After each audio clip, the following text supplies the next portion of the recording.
Okay, now we're going to look at 1997, question 4, part C, and this is obviously on paper 2. Now this is a brilliant question in that it pulls in an awful lot of things that we've done in the past hour or so. Some very, very important concepts in an unusual way.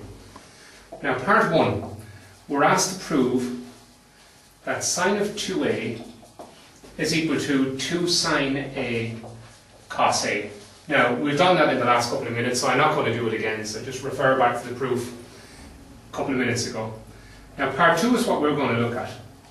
Prove that sine of 3a equals 3 sine a minus 4 sine cubed a.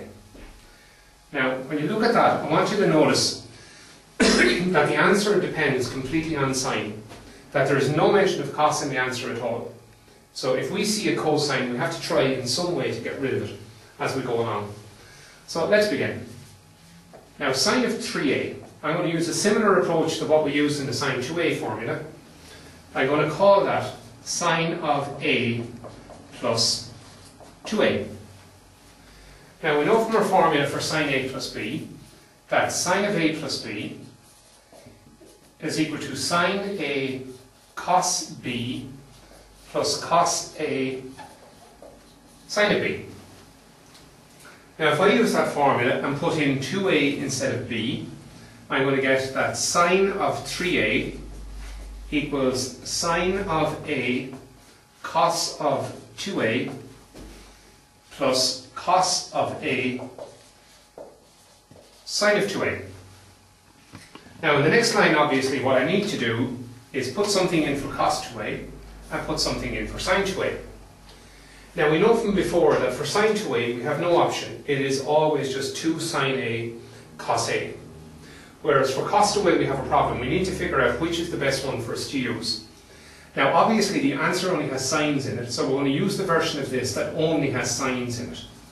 So sine of 3a equals sine of a. Now if you remember the formulas, we had cos 2a equals cos squared a minus sine squared a.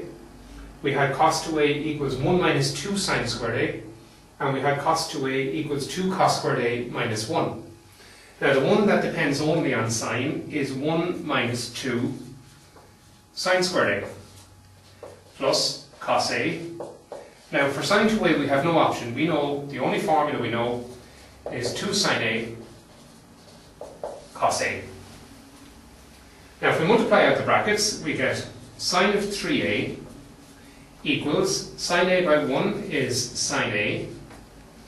Sine a multiplied by minus 2 sine squared a is minus 2 sine cubed a. And then if I multiply this by this, you'll notice you have a cos a here and a cos a here.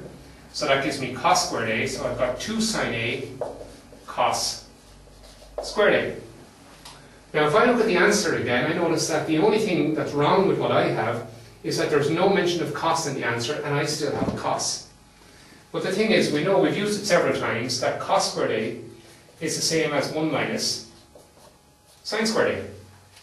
So if I put in 1 minus sine squared a instead of cos squared a, I only have sines in my answer.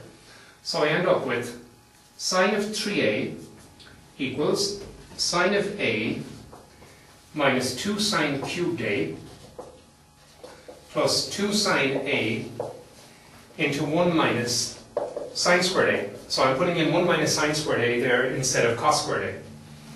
So sine of 3a is equal to sine of a minus 2 sine cubed a plus 2 sine a by 1 is 2 sine a, and 2 sine a by minus sine squared a is minus 2 sine cubed a.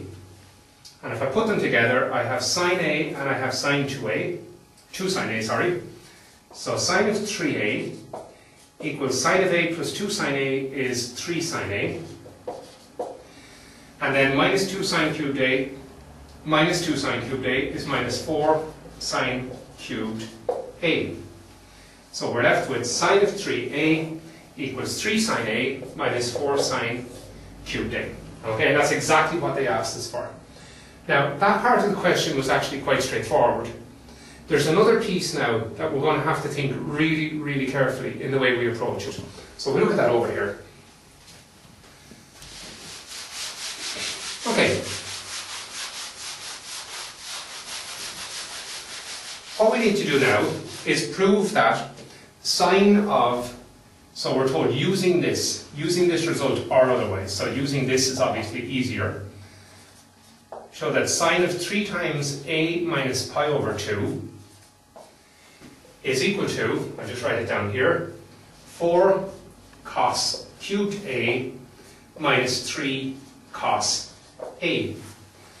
Now you notice that the fundamental difference in this question is that in the last question the answer depended completely on sine. In this question it depends completely on cosine. So a formula for sine has turned into a formula for cosine. Now how did we do that before? We used a trick where we replaced a with 90 minus a. So what the examiner has done up here is they've tried to disguise that on us. That obviously the sine of 3 times a minus pi over 2 is the same as the sine of 3 times a minus 90. Maybe you might prefer if it's written like that. Now the only thing is, we know the trick that we used earlier on replaces a with 90 minus a, not a minus 90.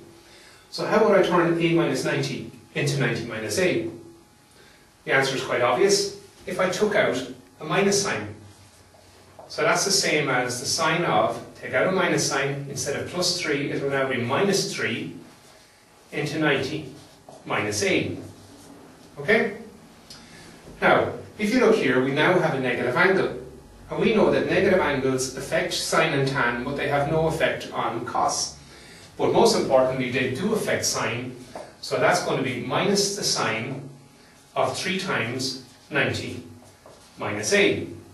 Now what did we previously prove in the question? We've previously shown that sine of 3a is equal to 3 sine a minus 4 sine cubed a. Now what I'm going to do here is replace all the a's in that formula with 90 minus a. So instead of sine 3a, now I have sine of 3 times 90 minus a. Now be careful of the minus sign out here. So we keep that minus outside and we put brackets in to make sure we don't do anything silly. Instead of 3 sine a, it's going to be 3 sine 90 minus a minus 4 sine cubed 90 minus a. Okay? But we know from earlier on that the sine of 90 minus a is equal to the cos of a. Now we also know that the cos of 90 minus a is equal to the sine of a. But we're using the fact that sine of 90 minus a equals cos of a in this question here. So that means that that's going to become minus bracket. Instead of 3 sine 90 minus a, it's going to be 3 cos a. And instead of minus 4 sine cubed 90 minus a, it's going to be minus 4 cos cubed a. Because sine of 90 minus a is cos a. So sine of 90 minus a by sine of 90 minus a by sine of 90 minus a is going to be cos cubed a. Now finally, if I bring the minus sign through, you can see that we have our answer. That minus by 3 cos a is minus 3 cos a, and minus by minus is plus, so that's plus 4 cos cubed a. Now the interesting you can see in that question is we had to deal with negative angles, we've had to deal with 90 minus a, and we've had to turn a minus 90 into 90 minus a. So that 90 minus a trick is a very important trick. Okay? Alright.